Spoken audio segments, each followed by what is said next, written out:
ভালো রেখো তুমি তোমার সেই প্রিয় মানুষটাকে, যার জন্য তুমি এতটা অবহেলা করছো আমাকে। জানে মন তুই জীবন, জানে মন। জান, পারলে আমাকে ক্ষমা করে দিও। অনেক বিরক্ত করতাম না তোমায়, অনেক ভালোবাসতাম তো, তাই কথা বলার জন্য ছটফট করতাম। তবে এবার চিন্তা করো না, আর বিরক্ত করব না তোমায়।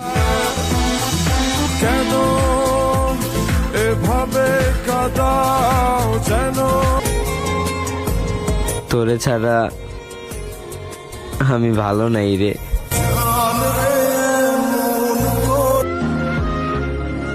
তুমি কি ভাবছো মনে পড়বে না?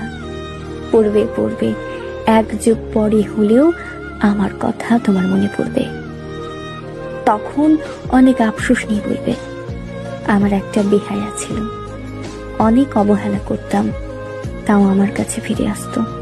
এমনকি বিচ্ছেদের পরেও আমার কাছে ফিরে আসতে চাইতো।